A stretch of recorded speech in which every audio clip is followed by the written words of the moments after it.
can't let you leave if you're angry at me. I think you're having some kind of breakdown. What? Why are you doing this to me? You're just like everyone else. I told you, I'm fun. Yes. Hi, Precious. Jeff in Vegas. How are you? I'm good. I'm good. How are you doing? I'm doing great. I just love your name and I love your dad. Can I just say that right up front? Thank you. Thank you for both. He should be thanked for both because he's the one who named me. So. Well, get this. This was August 22nd, 1998. I saw him at the Sunset Station Hotel Casino here in Las Vegas. Uh-huh. And then afterward, look at this. He signed this for me. Oh my God. That's Yes. cool. I can't tell you the influence, he had on my childhood, the secret records and being in literally grammar school, listening to his records. And I still quote him today. I still do his characters today. Millennials look at me funny, funny, but I just had such a great forbidden childhood with him. And I love that. Yeah. A great forbidden one. Absolutely. Oh, I grew up conservative Christian household, and mom took the Kiss albums and all I'm Generation X, but when Cheech and Chong came along, they would never understand that, so Yeah. Someone else's house. And then when the cassettes came along, I always wanted to thank the person who created headphones because that changed my life too.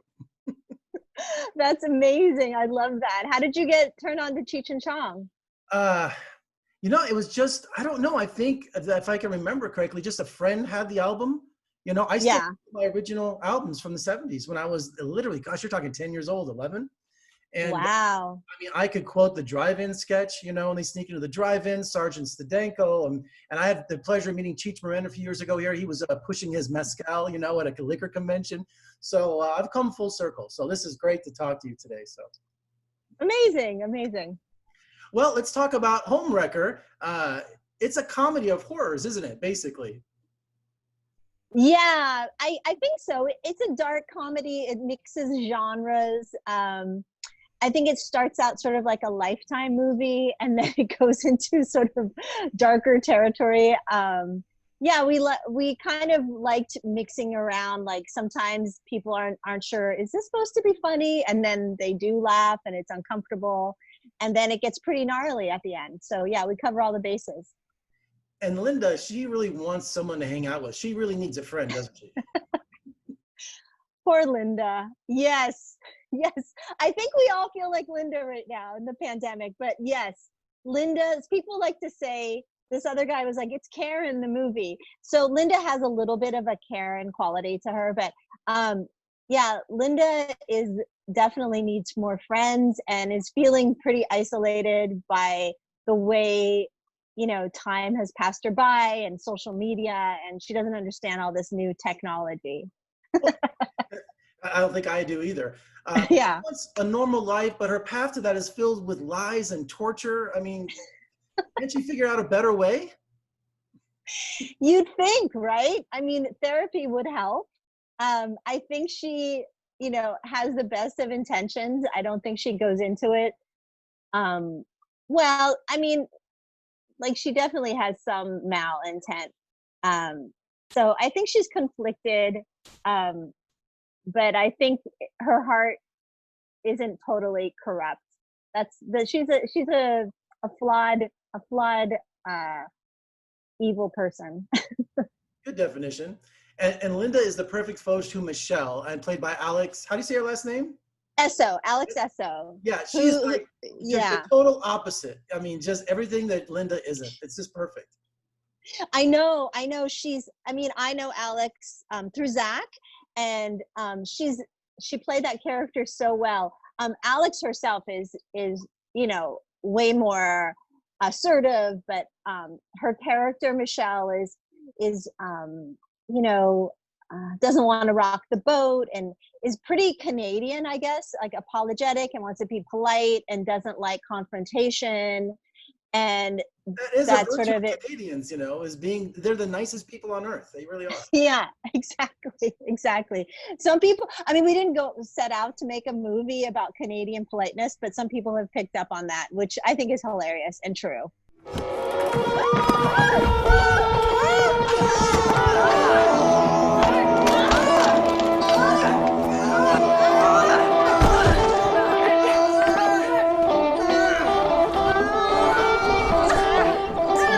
me about the choreography when you're rolling around on the ground with your hands around each other's necks, because it Yeah. looked pretty convincing, but tell me, going through that scene, how you prepared for that. Yeah, we had a great stunt coordinator, Sarah Murphy Dyson, who helped us a lot initially to sort of make sure that we were safe and sort of map out what the actions were gonna be. And then we were into quite cramped corners, and then there's like, you know, Delaney who was shooting it, and like it was pretty crazy. So we would shoot and then stop and then reset and like just do it in pieces, and hopefully when you edit it together it made sense. But there was a lot of like, are you okay? Yeah, I'm okay. Like we would check in with each other all the time to make sure we weren't hurting each other for real. Neither of us wanted to go full method on it. Let's put it that way. I was gonna say, in college in drama class, that's called stage combat. So it's all very carefully choreographed. Exactly. Although by the last fight, you know, there's the one big brawl at the end in my bedroom. We couldn't afford Sarah that day, and we just had to like wing it, and we just mapped it out, and we didn't. And Delaney just had to follow us wherever we were going, and it actually turned out we screamed a lot. Like we used our yelling to sort of mask any sort of fake fighting. I mean, people have picked up on it. They've been like, "Those fights were so lame." but Looking for realism, it's a comedy, for crying out loud. Yeah. Well, my argument is that's how two women who aren't trained fighters would actually fight in real life. It would look messy and silly. So. Well, you're also the screenwriter of the movie. So take me through a typical day. How did you write this film? Do you have a specific place to write? Do you write on the computer? Or what's a typical day for screenwriting for you? Interesting question. I haven't had that question yet.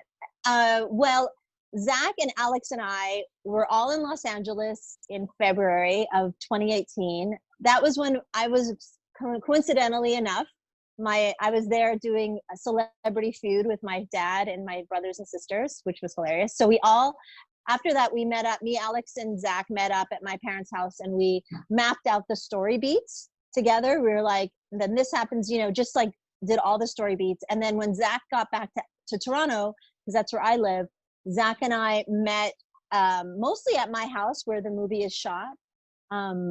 Like, you know, a couple times, sometimes 3 times a week for about a month and a half. And we wrote that script together. So I would be the one who would like write on the computer, and he would sit with me and we would sort of brainstorm together. I like to type it out because I get ADD, and it gives me a good focus to like have to write. And I think Zach doesn't like that, so it worked out perfectly. And right now, so that's how we wrote the script. You know, I actually like collaborating. I think it helps me gets me writing, and it keeps me inspired. And we're working on another project right now, Zach and I. He's in Japan, but we are writing it via Zoom, and it seems to be working pretty well. And you smile 90% of this movie. I mean, your cheeks must be killing you. You're always smiling in the movie. Yeah, like crazy eyes. Well, I feel like this character, and it's no accident that, you know, I had a hand in writing it. I feel like this character uses a lot of the things that people have. You know, I once had a landlord who described me to my then boyfriend, your girlfriend with her crazy eyes. So I just figured I'd use all those attributes to my advantage in this character. And she sort of has like this manic, like cheerfulness that sort of masks this sort of very dark sadness underneath her, which I think I find interesting. Well, you have such great comedic timing. Where did you learn that? Did you have a specific influence when you're doing a character like Linda? Are you like kind of influenced by another comedian, or? Well, I think I come by it honestly from my father, hopefully. Good source. Yeah, that's a good source. It's funny though. I mean, when I was younger, I never thought of myself as a funny actress. I was really into being more serious and dramatic. But when I would do serious and dramatic things, people would laugh. So I'd be like confused. But I think, you know, and then I realized, oh, that's good. That's funny. To answer your question, Was it like you know, internet, or, you know, or did you have a specific comedian or a movie that just kind of said, you know what, I've got some people think I'm funny, you know, and you kind of live up? Because I could say for me, like Monty Python and the early comedies like the Marx Brothers, Laurel and Hardy, and I mean, I love comedy. Your father. I mean, there's so much that I'm influenced by, that my sense of humor. well, I think my earliest influence of comedy is I was completely enamored with Peter Sellers in the Pink Panther movies. Like Peter Sellers was my, you know, I just loved him so much from when I was really, really little. So that I just thought he was so hilarious. So that would be my first, like, it's funny, not my dad, but Peter Sellers. I just watched Dr. Strangelove. They had a tribute to him the other day on TCM, on Turner Classic Movies. So I'm the same Oh, way. wow. I watched all the Pink Panther movies, first run when I was 10, 11 years old. And yeah, Peter Sellers was a genius. That's a great answer. I love that. I know, he was just, and you know what's so funny is when I was a kid, I mean, him and my dad and Cheech, like, they were friends. And my dad was having this party, and I was really little. I was like 7 or 8 maybe. And he had invited Peter Sellers to come, and I was so excited to meet him. But he came late, and I had fallen asleep, and I missed meeting him, but that's okay. Oh man, I'm sorry to hear that, but It's all right. It probably, you know, he was a strange man, so I'm sure it would have been, maybe it was a good thing that I didn't actually meet my hero at the time and found out he was a strange, like, dark, intense guy. I mean, I think he was a genius. So. well, Precious, thank you so much for talking to me today, all the way from Canada. Hello, you know, from Las Vegas. I really enjoyed the movie. I think you have such a great sense of humor, and I hope the next film you do is another comedy, because that's what you're good at. Thank you. I really appreciate you taking the time to talk to me, and please, spread the word. This is how this movie is going to have a life, by people like you. So thank you. Well, also come to Vegas and we'll play Party Hunks. You know, we'll have a game. Oh night. my God, let's do it. I think that would be a fun game. And you got to bring your dad back. You know, he's got to bring his guitar. I got to, you know. Yeah, well, once it's safe for him to travel. Yes. Oh, when everything's open and we're ready to go. Yes, absolutely. Yeah. Okay, wonderful. Thanks so much. Well, thanks so much.